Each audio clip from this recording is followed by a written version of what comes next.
বন্ধুরা, WBCS and PSC coaching চ্যানেলে তোমাদের সকলকে ওয়েলকাম জানাচ্ছি। আজকের আমি তোমাদের জন্য তোমাদের যে আপকামিং ওয়েস্ট বেঙ্গল পুলিশের কনস্টেবল পরীক্ষাটা আসছে সেই পরীক্ষার প্রিভিয়াস ইয়ার হিস্ট্রির সেট 2টা নিয়ে এসেছি। সেট 1টা আমি অলরেডি কালকে নিয়ে এসেছিলাম, আজকে সেট 2টা নিয়ে এসেছি, এটাই কিন্তু শেষ সেট। আর এই যে হিস্ট্রির পিওয়াইকিউ সেটগুলো কনস্টেবল পরীক্ষার, এটা শুধু ডাব্লিউবি কনস্টেবলটা পরীক্ষা নয়, ডাব্লিউবি যে এসআই পরীক্ষা হবে কিংবা কলকাতা পুলিশের constable SI, lady constable SI সব পরীক্ষাতেই উপকারে আসবে। এছাড়াও যে কোনো স্টেট পরীক্ষা বলো, সেন্ট্রালের পরীক্ষা বলো, সব পরীক্ষাতেই দেখবে এই প্রশ্নগুলো উপকারে আসবে। খুবই গুরুত্বপূর্ণ প্রশ্ন, এবং এখানে কিছু কিছু প্রশ্ন আমি দেখলাম যে খুবই ডাব্লিউবিসিএসের জন্যও কিন্তু খুবই গুরুত্বপূর্ণ, বিশেষ করে প্রিলির জন্য। আর আমার ভিডিওগুলো ভালো লাগলে ভিডিওগুলোকে লাইক করো, পারলে চ্যানেলটাকে সাবস্ক্রাইব করে শেয়ার করো, খারাপ লাগলে অবশ্যই ডিসলাইক করো, এবং কমেন্ট কিন্তু অবশ্যই করো বন্ধুরা। আর আমার টেলিগ্রাম চ্যানেলটা ইউটিউবে ডেসক্রিপশন বক্স থেকে জয়েন হয়ে যাও। আর যারা ডেসক্রিপশন বক্সটা খুঁজে পাও না তাদের জন্য কিন্তু আমি কমেন্ট বক্সে টেলিগ্রাম চ্যানেলের লিঙ্কটা দিয়ে রাখছি, সেইখান থেকে অনায়াসে এই টেলিগ্রাম চ্যানেলটা জয়েন হয়ে যেতে পারবে। ওখানে আমি ভিডিওগুলোর ফ্রি পিডিএফ কিন্তু আমি আপলোড করে দেবো। তো চলো বন্ধুরা, বেশি কথা না বলে আজকে ক্লাসটা শুরু করা যাক। আজকের প্রথম প্রশ্ন, কাইজার ই হিন্দ কাকে বলা হতো? কাইজার ই হিন্দ কাকে বলা হতো?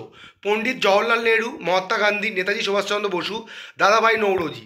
সঠিক উত্তর হচ্ছে মহাত্মা গান্ধী। মহাত্মা গান্ধী কিন্তু কাইজার হিন্দ নামে পরিচিত ছিল, কারণ কি 1915 সালে কিন্তু ব্রিটিশ সরকার কর্তৃক উনি কাইজার হিন্দ অ্যাওয়ার্ড এটা পেয়েছিলেন। এবং এটা কিন্তু উনি আবার এটা পরীক্ষায় আসে যে কাইজার হিন্দ নামে কে পরিচিত ছিল, এটা একটা গুরুত্বপূর্ণ প্রশ্ন। এছাড়াও আসে যে মহাত্মা গান্ধী কত সালে কাইজার হিন্দ পেয়েছিলেন, এটাও আসতে পারে পরীক্ষায় 1915 সালে। এবং উনি এটা রিটার্ন করে দিয়েছিলেন, কোনো একটা কারণে রিটার্ন করে দিয়েছিলেন, সেটা কত সালে? 1920 সালে। জালিয়ানওয়ালাবাগ হত্যাকাণ্ড এবং জালিয়ানওয়ালাবাগ হত্যাকাণ্ডের প্রতিবাদে এবং খিলাফত আন্দোলনের সমর্থনে উনি কিন্তু 1920 সালে এই কাইজার ই হিন্দ কিন্তু ব্রিটিশ সরকারকে ফেরত দিয়ে দিয়েছিলেন। যেমন জালিয়ানওয়ালাবাগ হত্যাকাণ্ডের প্রতিবাদে রবীন্দ্রনাথ ঠাকুর নাইট উপাধি পরিত্যাগ করেছিলেন, তোমরা জানো। এই সম্বন্ধে কিন্তু আমি ডিটেলে নোট দিয়ে রেখেছি আর রেলওয়ে এনটিপিসির জন্য যখন পড়িয়েছিলাম। এনটিপিসির হিস্ট্রি সেটগুলো পিওয়াইকিউ দেখলে দেখতে হবে, ওই জন্য আজকে আর দিইনি। চলো পরের প্রশ্ন, জালিয়ানওয়ালাবাগ হত্যাকাণ্ড কত সালে হয়? 1919, 1928, 1789, 1750। সঠিক উত্তর হবে 1919 সালের 13ই এপ্রিল কিন্তু এই দুর্ভাগ্যজনক জালিয়ানওয়ালাবাগ হত্যাকাণ্ডটা হয়েছিল। এবং এই সম্বন্ধে ডিটেল নোট তোমরা কিন্তু পেয়ে যাবে, মিসলেনিয়াসের সেটগুলোতেও আছে, ক্লার্কশিপের সেটগুলোতেও আছে, এনটিপিসি সেটগুলোতেও আছে, ওই জন্য বারবার কিন্তু রিপিট করা সম্ভব নয়, বুঝতেই পারছো। 1946 সালের ক্যাবিনেট মিশনের প্রধান পদাধিকারী কে ছিলেন? মানে ক্যাবিনেট মিশন তোমরা জানো আমাদের ভারতবর্ষে কত সালে এসেছিলো, এটাও আসে পরীক্ষায়, যে দেখবে পরীক্ষায় আসে যে ক্যাবিনেট মিশন ভারতবর্ষে কত সালে এসেছিলো? 1946 সালে। আচ্ছা, এই তাদের প্রধান 3জন সদস্য ছিল, তার ভেতরে বলতে চাইছে যে ক্যাবিনেট মিশনের প্রধান পদাধিকারী কে ছিল। অনেক সময় দেখবে প্রশ্নে এরম আসবে যে 1946 সালে ক্যাবিনেট যে মিশন এসেছিলো সেই ক্যাবিনেট মিশনের সভাপতিত্ব কে করেছিল? মানে 3জন সদস্য ছিল, তার ভেতরে সভাপতিত্ব ক্যাবিনেট মিশনে কে করেছিল? Sir Stafford Cripps, A B Alexander, Lord Pethick Lawrence, Lord Mountbatten. সঠিক উত্তর হচ্ছে লর্ড পেথিক লরেন্স বা স্যার লর্ড পেথিক লরেন্স কিন্তু ক্যাবিনেট মিশনের সভাপতিত্ব করেছিল। 1946 সালে ক্যাবিনেট মিশন এসেছিল। এই সম্বন্ধে কিছু গুরুত্বপূর্ণ নোট দেখে নাও। এখানে যে 3জন সদস্য ছিলেন ক্যাবিনেট মিশনে, এটা অনেক সময় আসে যে ক্যাবিনেট মিশনে কতজন সদস্য ছিলেন, এবারে সেখানে কীরমভাবে দিয়ে দেবে, ধরো 3জন এমন মানুষের নাম দিলেন যারা সদস্য ছিল না, আর একজন এমন মানুষের নাম দিল যারা যিনি সদস্য ছিলেন, বলে দিল যে এই 4জনের ভেতর কোনজন সদস্য ছিলেন। কিংবা এইভাবেও দিতে পারে যে ধরো 3জন সদস্য আর একজন সদস্য নয়, সে বলে দিলে এর ভেতরে কোনজন সদস্য ক্যাবিনেট মিশনে ছিল না সেটা নির্বাচন করো। বিভিন্ন রকমভাবে দিতে হবে, তোমাদের মুখস্থ রাখতে হবে। স্যার স্ট্যাফোর্ড ক্রিপস ইনি ছিলেন ব্রিটিশ বোর্ড অফ ট্রেডের সভাপতি। এবি আলেকজান্ডার আমাদের রাজকীয় নৌসেনাবাহিনী বা নৌসেনাবাহিনীর প্রথম অধিনায়ক ছিলেন উনি, বা অ্যাডমিরাল ছিলেন। আর লর্ড প্যাথিক লরেন্স, ওনার সম্বন্ধে আমি এক্ষুনি বললাম, ব্রিটেনের ভারত বিষয়ক সেক্রেটারি ছিলেন, উনিই কিন্তু এই ক্যাবিনেট মিশনের সভাপতিত্ব করেছিলেন বা প্রধান পদাধিকারী ছিলেন। আর এই সময় একটা প্রশ্ন আসে যে ক্যাবিনেট মিশন যখন ভারতবর্ষে এসেছিল তখন গ্রেট ব্রিটেনের প্রধানমন্ত্রী কে ছিলেন? তখন সঠিক উত্তর হবে, বা যুক্তরাজ্যের প্রধানমন্ত্রী কে ছিলেন, মানে বিভিন্নভাবে আসতে পারে ওটা। যে ক্যাবিনেট মিশনের সময়ে ব্রিটেনের প্রধানমন্ত্রী কে ছিলেন? Clement Attlee. খুব গুরুত্বপূর্ণ একটা প্রশ্ন। যেমন ধরো ক্রিপস মিশন কত সালে এসেছিল? ক্রিপস মিশন ভারতবর্ষে এসেছিল 1942 সালে।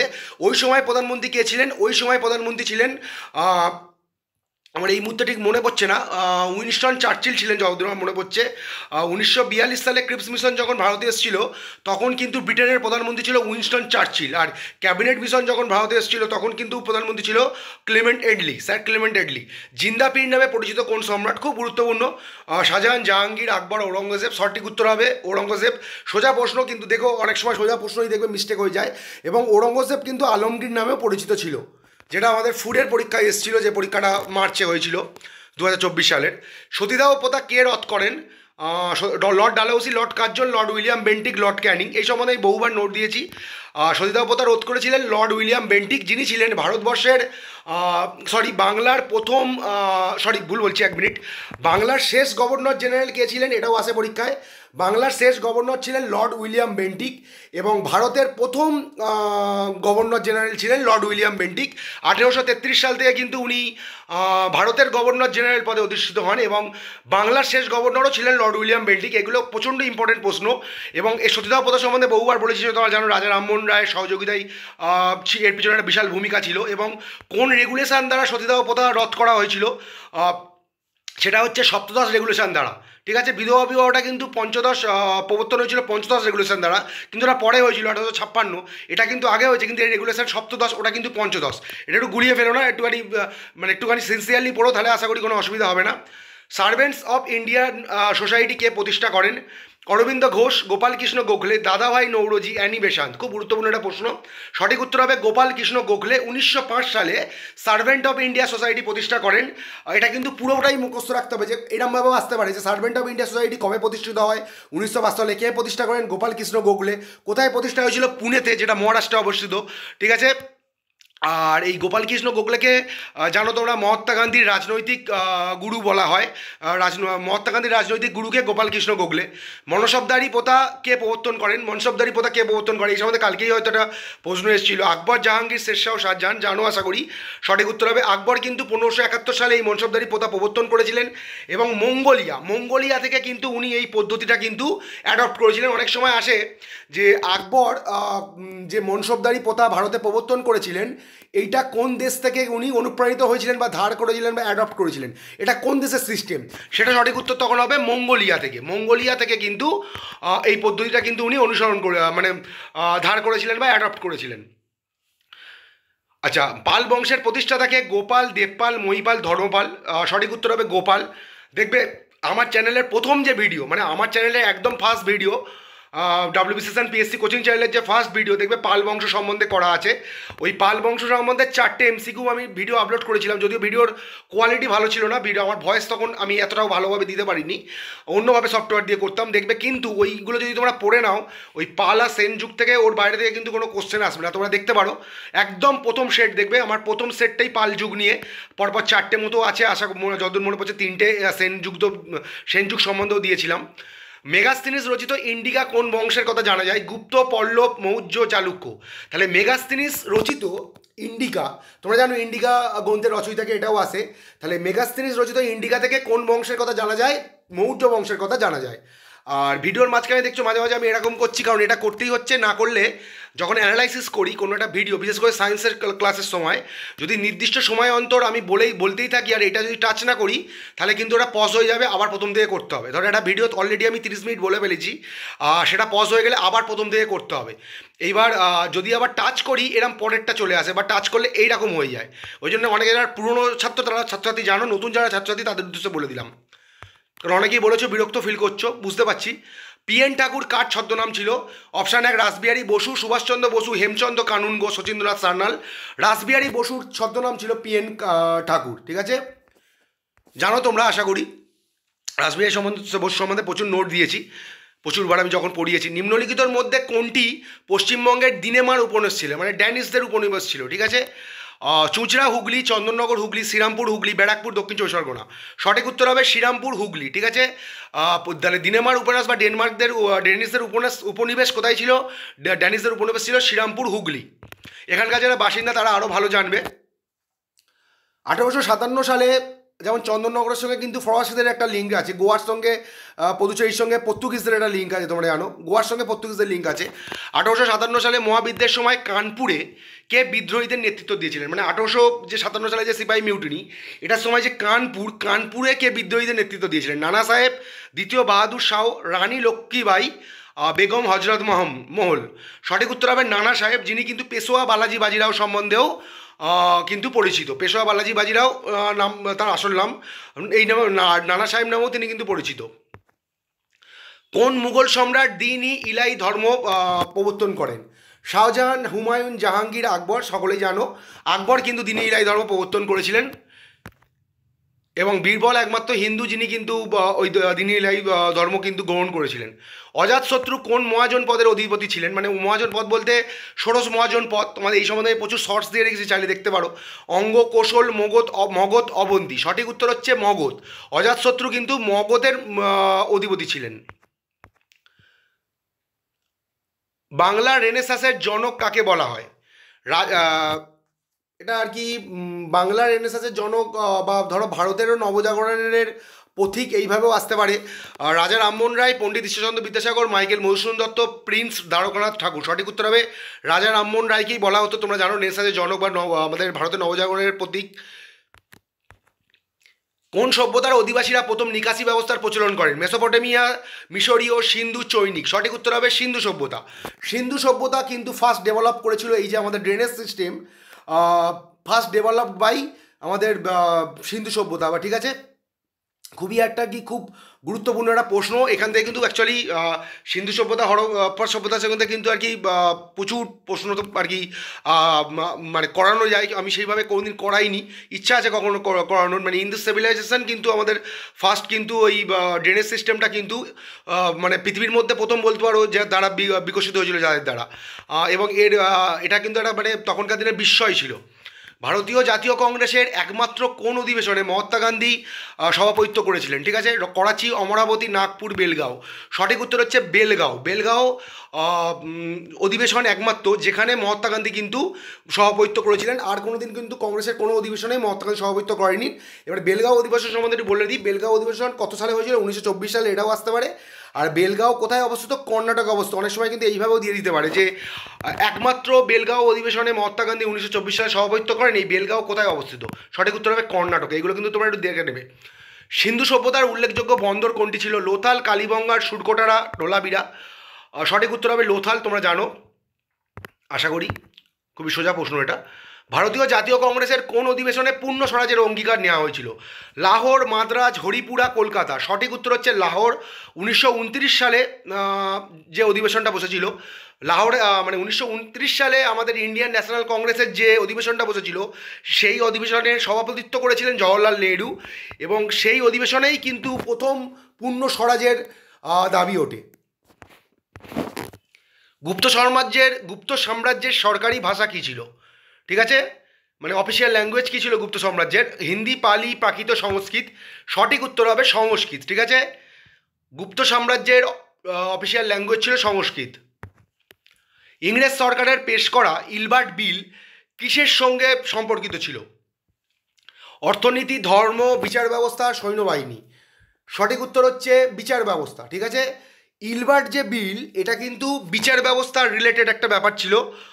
এই সম্বন্ধে একটু বলে দিই, মানে এটা কোন ভাইসরয়ের আমলে আসতে পারে অনেক সময়, যে কোন ভাইসরয় ইলবার্ট বিল প্রতিষ্ঠা করেছিলেন বা পাশ করিয়েছিলেন, সেটা হবে আমাদের লর্ড রিপন। কত সালে?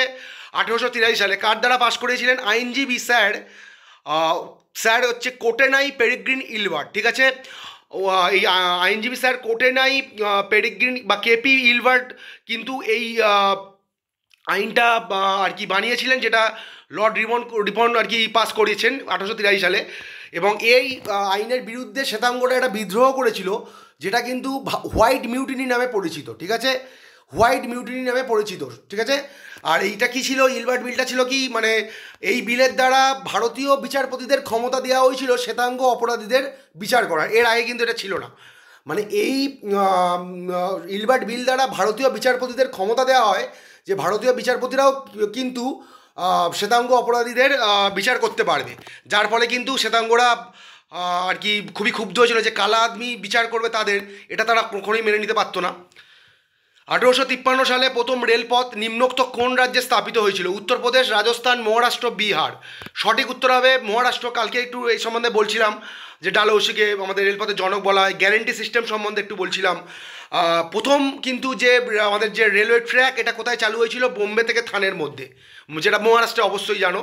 মানে এগুলো একটু সবাই বোম্বে মানে তো মহারাষ্ট্রে, এখন যেটা মুম্বাই নাম হয়ে গেছে, সকলেই জানো, এটা কিছু বলার নেই। মহাত্মা গান্ধী চম্পারণ নামক যে স্থান থেকে আইন অমান্য আন্দোলন শুরু করেন সেটি নিম্নলিখিত কোন রাজ্যে অবস্থিত? উত্তরপ্রদেশ, মহারাষ্ট্র, বিহার, রাজস্থান। সঠিক উত্তর হচ্ছে বিহারে কিন্তু অবস্থিত। এবং 1917 সালে কিন্তু এই চম্পারণ বিদ্রোহ কিন্তু সংগঠিত হয়েছিল, যার নেতৃত্ব দিয়েছিলেন আমাদের মহাত্মা গান্ধী। মানে তিনকাঠিয়া ব্যবস্থার বিরুদ্ধে কিন্তু এই প্রতিবাদটা আর কি প্রতিবাদটা কিন্তু হয়েছিল আর কি। তিনকাঠিয়া ব্যবস্থাটা পড়লে জানতে পারবে। মানে ইংরেজদের একটা আর কি সটতা ছিল, মানে আমাদের ভারতীয় মানে ইংরেজ যে নীল কররা কিন্তু ভারতীয় নীল চাষি বা চাষিদের কিন্তু শোষণ করার একটা জারিয়া ছিল হচ্ছে এই তিনকাঠিয়া ব্যবস্থা। মনসবদারি ব্যবস্থা নিম্নলিখিত কিসের সঙ্গে সম্পর্ক ছিল? একটু আগে এসেছিল যে mansabdari system was introduced by Akbar. ওটা অ্যাডপ্ট করছে, আর mansabdari system was adopted from Mongolia. আর মনসবদারি সিস্টেম রিলেটেড টু, এটা এরমভাবে এসছে যে অর্থনীতি, ধর্ম, বিচার ব্যবস্থা, সৈন্যবাহিনী। মানে মনসবদারি ব্যবস্থা নিম্নলিখিত কিসের সঙ্গে সম্পর্ক ছিল? অর্থনীতি, ধর্ম, বিচার ব্যবস্থা, সৈন্যবাহিনী। সঠিক উত্তর হচ্ছে সৈন্যবাহিনী। ঠিক আছে, এটা একটা আর কি মানে সেনাবাহিনীতে কে কিরম পদে থাকবে, কার কতগুলো ঘোড়া থাকবে, তোমরা একটু পড়লে একটু জানতে পারবে। এবং মনসবদারি সম্বন্ধে কিন্তু আরও অনেক প্রশ্ন আসতে পারে। এই সম্বন্ধে আমি আগে কিন্তু ভালো নোট দিয়ে রেখেছি মিসলের সময়, এখানে কিন্তু সময় হচ্ছে না, কারণ তোমাদের এই সপ্তাহের ভেতরে আমি এটা শেষ করে দেবো। ডাব্লিউবি কনস্টেবল, তারপর আবার এনটিপিসিটা ধরতে হবে, ডাব্লিউবিসিটা ধরতে হবে। অষ্টাঙ্গিক মার্গ কোন ধর্মের সঙ্গে সম্পর্কিত? বৌদ্ধ, হিন্দু, ইসলাম, জৈন। সঠিক উত্তর হচ্ছে উত্তর বৌদ্ধ। তোমরা জানো অষ্টাঙ্গিক মার্গ ছোটো থেকেই পড়ছো, মানে ধরো যে সৎ বাক্য, সৎ কার্য, সৎ চেষ্টা, সৎ চেতনা, সৎ চিন্তা, সৎ সংকল্প, সৎ দর্শন, এরকম আর কি দেখবে 8টা মার্গ আছে যে যারা বৌদ্ধ ধর্মাবলম্বী তাদেরকে পালন করতে হয়। এবং যে কোনো ধর্মের অনুসারীরাই কিন্তু এটা পালন করতে পারে চাইলে। বাংলার আকবর কাকে বলা হয়? প্রতাপাদিত্য, শশাঙ্ক, ইলিয়াস শাহ, হুসেন শাহ।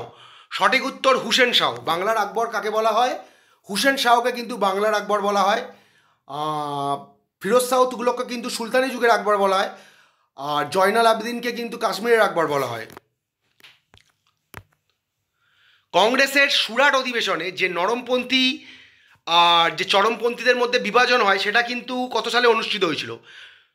কংগ্রেসের সুরাট অধিবেশনে যে নরমপন্থী ও চরমপন্থীদের মধ্যে বিভাজন হয়েছিল সেটি কোন সালে অনুষ্ঠিত হয়েছিল? ঠিক আছে, মানে এক্সট্রিমিস্ট ও মডারেটদের মধ্যে যে বিভাজন হয়ে গেছিলো, কংগ্রেস দুটো ভাগে ভাগ, সরি বন্ধুরা, কংগ্রেস যে দুটো ভাগে ভাগ হয়ে গেছিলো এক্সট্রিমিস্ট ও মডারেট, এটা কোন অধিবেশনে, এখানে দিয়েছে কোন সালে অনুষ্ঠিত হয়েছিল। অনেক সময় আসতে পারে যে কোন অধিবেশনে কিন্তু এইটা হয়েছিল, এটাও এরমভাবেও আসতে পারে। 1905, 1907, 1908, 1906। সঠিক উত্তর হবে 1907 সালে সুরাট অধিবেশনে কিন্তু এই যে স্প্লিটটা কিন্তু হয়ে যায়, কংগ্রেস দুটো ভাগে ভাগ হয়ে যায়। জাতীয় কংগ্রেস, একটা হচ্ছে এক্সট্রিমিস্ট ও বা চরমপন্থী বা মডারেট বা নরমপন্থী। এবং এটা বিভিন্নভাবে আসতে পারে যে সুরাট অধিবেশনে নরমপন্থী চরমপন্থীদের ভাগে ভাগ হয়ে যায় কংগ্রেস, সেই অধিবেশনে সভাপতিত্ব কে করেছিলেন? এটা কিন্তু মোস্ট আনকমন। সকলেই জানো সুরাট অধিবেশনে স্প্লিট হয়েছিল, কিন্তু সভাপতিত্ব কে করেছিলেন? রাসবিহারী ঘোষ। ঠিক আছে, নট বোস, রাসবিহারী ঘোষ। ভালো করে মনে রেখো, উনি কিন্তু 1908 সালেতেও কিন্তু সভাপতিত্ব করেছিলেন। আর যদি আসে আবার মার্চ কখন হচ্ছে, মানে কোন অধিবেশনে মার্চ হয়ে যাচ্ছে এক্সট্রিমিস্ট ও মডারেট, সেটা কিন্তু হচ্ছে 1916 সালে। কংগ্রেস কিন্তু নরমপন্থী চরমপন্থীদের আবার মিলন ঘটে যাচ্ছে 1916 সালে, এটা লখনৌ অধিবেশনে হচ্ছে। এবং সেইটার কিন্তু সভাপতিত্ব করেছিলেন অম্বিকাচরণ মজুমদার। এই অম্বিকাচরণ মজুমদার ও রাসবিহারী ঘোষ, এই দুটো কিন্তু খুব ভালো করে মনে রেখো। মানে যখন কংগ্রেস স্প্লিট করছে তখন সভাপতিত্ব করেন রাসবিহারী ঘোষ, আর যখন মার্চ হচ্ছে লখনৌ অধিবেশনে তখন কিন্তু অম্বিকাচরণ মজুমদার। একটু আনকমন, এগুলো কিন্তু ভালো করে মনে রাখবে, ডাব্লিউবিসিএসের জন্য মোস্ট ইম্পর্টেন্ট এগুলো।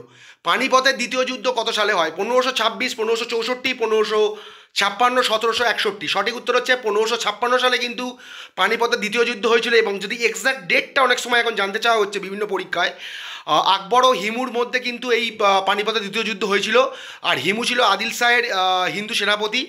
আর ডেটটা হচ্ছে 5ই নভেম্বর 1556 সালের 5ই নভেম্বর কিন্তু এই পানিপথের দ্বিতীয় যুদ্ধ হয়েছিল। ডেটগুলো চাইলে একটু তোমরা মনে রেখো, যেমন 20 এপ্রিল কিন্তু প্রথম যুদ্ধ হয় 1526 সালে। এই ডেটগুলো কিন্তু মনে রাখবে, কারণ চারটেই 1556 দিয়ে দেবে, তারপর তোমাদের চারটে ডেট আলাদা আলাদা করে মনে রাখতে পারবে। প্রথম যুদ্ধ, দ্বিতীয় যুদ্ধ, তৃতীয় যুদ্ধ, এইগুলো একটু ডেটগুলো মনে রাখার চেষ্টা করো। পেশোয়া শব্দের অর্থ কি? সেনাপতি, প্রধানমন্ত্রী, পুরোহিত, রাজা। সঠিক উত্তর হচ্ছে প্রধানমন্ত্রী। একটু আগে বলছিলাম যে নানা সাহেব সম্বন্ধে। পেশোয়াটা কিন্তু পেশোয়া শব্দের অর্থ হচ্ছে পদ। এবার পেশোয়া দিয়ে প্রচুর প্রশ্ন হয়। চিতোর কোন রাজপুত রাজ্যের রাজধানী ছিল? উদয়পুর, বুন্দেলখণ্ড, জয়পুর, মেবার। সঠিক উত্তর হচ্ছে চিতোর কিন্তু মেবার রাজ্যের রাজধানী ছিল, এগুলো রাজস্থানে অবস্থিত। মারাঠা ও কেশরী পত্রিকা দুটি কে সম্পাদনা করেন? সম্পাদন হবে না, ওটা সম্পাদনা হবে। বিপিনচন্দ্র পাল, বাল গঙ্গাধর তিলক, লালা লাজপত রায়, গোপাল কৃষ্ণ গোখলে। সঠিক উত্তর হচ্ছে মারাঠা ও কেশরী পত্রিকা দুটি সম্পাদনা করেছিলেন বাল গঙ্গাধর তিলক। এবং এটা তো মোস্ট কমন প্রশ্ন, সরি বন্ধুরা। এবারে মারাঠি যে পত্রিকাটা এইটা কিন্তু ইংরেজি ভাষায় মানে পাবলিশ হয়েছিল, আর কেশরীটা কিন্তু মারাঠা ভাষায়। এটা দেখো, এই যে ফোনটাতে এত সমস্যা হচ্ছে, আমি ওটা লিখেছি মারাঠি, দেখো মারামারি ভাষা চলে এসছে। মানে কি বলবো, মানে ওরা ডিফল্টটাই নিয়ে নিচ্ছে, মানে আমি যেটা নিউ টাইপ করছি সেইটা যদি আমি না দেখছি, ওরা কিন্তু ডিফল্টটাই নিয়ে নিচ্ছে। এটা মারাঠি ভাষা হবে। আমি কিন্তু যখন পিডিএফ দেবো ঠিক করে দেবো। কালকের যেরকম আমি কমেন্ট বক্সে একটা ভুল হয়েছিল, আমি ঠিক করে দিয়েছিলাম যে ওই ইন্ডিয়ান রিপাবলিক আর্মি 1930 সালে প্রতিষ্ঠিত হয়েছিল, কিন্তু ভিডিওতে আমি দিয়েছিলাম 1942 সালে। এটা কেশরী, এইটা আর কি অনেক সময় আসতে পারে যে কেশরী পত্রিকা বাল গঙ্গাধর তিলক পাবলিশ করেছিল বা প্রতিষ্ঠা করেছিলেন, সেটা কোন ভাষাতে? কেশরীটা হচ্ছে মারাঠি ভাষাতে, আর মারাঠিটা কিন্তু ইংরেজি ভাষাতে। 1821 সালে কিন্তু এগুলো আর কি প্রতিষ্ঠিত হয়েছিল বাল গঙ্গাধর তিলক দ্বারা। ওটা মারামারি ভাষা, মানে কি বলবো, তোমরা বুঝতেই পারছো, ওটা মারাঠি ভাষা হবে। নেতাজি সুভাষচন্দ্র বসু নিম্নলিখিত কোন স্থানে জন্মগ্রহণ করেন? সিমলা, কটক, কলকাতা, ভুবনেশ্বর। সঠিক উত্তর হবে কটক। 1897 সালে 23 জানুয়ারি কিন্তু উনি জন্মগ্রহণ করেছিলেন। এ সম্বন্ধে আর বলার কিছু নেই। কলকাতা এশিয়াটিক সোসাইটির প্রতিষ্ঠা কে করেন? Sir Alex Hume, Lord Clive, Lord Wellesley, sir William Jones. সঠিক উত্তর হবে স্যার উইলিয়াম জোন্স কিন্তু এশিয়াটিক সোসাইটির প্রতিষ্ঠা করেছিলেন। কত সালে? 1784 সালে। এই ক্ষেত্রে কিন্তু সালটাও অনেক সময় জানতে চায় যে এশিয়াটিক সোসাইটির প্রতিষ্ঠা উইলিয়াম জোন্স কত সালে করেছিলেন? 1784 সালে। মহাবলীপুরমের সপ্তরথ মন্দির কোন রাজবংশের সৃষ্টি? চোল, পল্লব, রাষ্ট্রকূট, চালুক্য। সঠিক উত্তর হচ্ছে পল্লব। মহাবলীপুরমের যে সপ্তরথ মন্দির কোন রাজবংশের সৃষ্টি? পল্লব বংশের সৃষ্টি। এবং এটা প্রথম নরসিংহ বর্মন কিন্তু বলতে পারো যে অনেক সময় আসে যে মহাবলীপুরমের যে হ্রদ মন্দিরগুলোকে প্রতিষ্ঠা করেছিলেন প্রথম নরসিংহ বর্মন, তখন সঠিক উত্তর হবে। অবশ্য ওনার পরেও অনেকজন রাজা কিন্তু ওটা কন্টিনিউ ছিল, কিন্তু উত্তর পড়াশোনার ক্ষেত্রে মানে পরীক্ষা এক্সাম ওরিয়েন্টেড যদি পড়ো তাহলে কিন্তু প্রথম নরসিংহ বর্মন নামটা মনে রাখলেই হবে। আর তোমরা ডিটেলে চাইলে পড়ে নিতে পারো। নিম্নোক্ত কোন ব্যক্তি ইন্ডিয়ান ন্যাশনাল কনফারেন্স প্রতিষ্ঠা করেন? দাদাভাই নৌরোজি, সুরেন্দ্রনাথ ব্যানার্জি, জওহরলাল নেহরু, উমেশচন্দ্র বন্দ্যোপাধ্যায়। সঠিক উত্তর হবে সুরেন্দ্রনাথ ব্যানার্জি। এবং আনন্দমোহন বসু ওনার সঙ্গে ছিলেন। ইন্ডিয়ান ন্যাশনাল কনফারেন্স প্রতিষ্ঠা করেছিলেন সুরেন্দ্রনাথ ব্যানার্জি,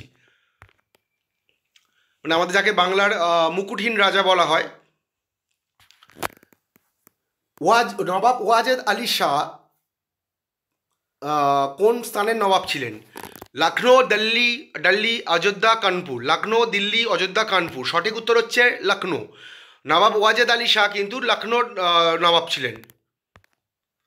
গীতগোবিন্দ কে রচনা করেন? বল্লাল সেন, তান সেন, লক্ষ্মণ সেন, জয়দেব। সঠিক উত্তর হবে জয়দেব, যিনি লক্ষ্মণ সেনের স্বভাবকবি ছিলেন। এবং গীতগোবিন্দ কোন ভাষায় রচিত হয়েছিল যদি আসে তখন হবে সংস্কৃত। আসছিল মিসলেনিয়াস, এই প্রশ্নটা এসেছিল। সীমন্ত, মানে এই বছরে নয়, অন্য পিআইকিউ যখন করেছিলাম সেটগুলো চাইলে দেখে নিতে পারো। সীমান্ত গান্ধী নামে পরিচিত কোন স্বাধীনতা সংগ্রামী সমধিক পরিচিত ছিলেন?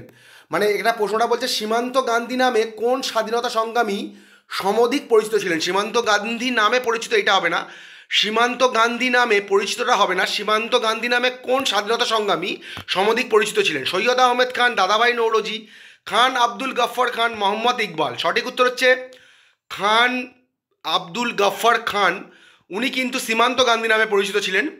এবং উনি ফার্স্ট ফরেনার বা অভারতীয় যিনি কিন্তু নোবেল পেয়েছিলেন 1927 সালে। ঠিক আছে, উনি কিন্তু 1927 সালে নোবেল, সরি এটা নোবেল হবে না, এটা ভারতরত্ন হবে। খুব ভুলভাল হয়ে গেছে বন্ধুরা। এই দুটো তোমাদের একটু চেক করে, এটা আমি ভুল করে নোবেল লিখে ফেলেছি, আমি কমেন্ট বক্সেও ঠিক করে দেবো, আর পিডিএফটা তো অবশ্যই ঠিক করে দিচ্ছি, যখন তোমরা পিডিএফটা আপলোড করবো টেলিগ্রাম চ্যানেলে সঠিকটাই পাবেন। প্রথম অভারতীয় হিসাবে ভারতরত্ন পেয়েছিলেন খান আব্দুল গফর খান 1987 সালে, এবং একটা মরণোত্তর ভারতরত্ন, ঠিক আছে, মরণোত্তর ভারতরত্ন পেয়েছিলেন। প্রথম অভারতীয় হিসাবে যদি আসে যে ভারতরত্ন কে পেয়েছিলেন, খান আব্দুল গফর খান 1987 সালে, ওটা কিন্তু মরণোত্তর ভারতরত্ন ভারত সরকার তাকে দিয়েছিল। আর 1930 সালে কিন্তু খোদা ই খিদমতগার নামে একটা দল প্রতিষ্ঠা করেছিল। অনেক সময় আসে যে খোদা ই খিদমতগার দলের প্রতিষ্ঠাতা কে, সঠিক উত্তর হবে খান আব্দুল গফর খান। এবং এই দলের সদস্যরা ওদের একটা প্রাচীন পোশাক ছিল, লাল রঙের একটা কুর্তা পরতো, ওই জন্য এরা কিন্তু লাল কুর্তা নামেও পরিচিত ছিল এই দলের সদস্যরা, মানে খোদা ই খিদমতগারের দলের সদস্যরা।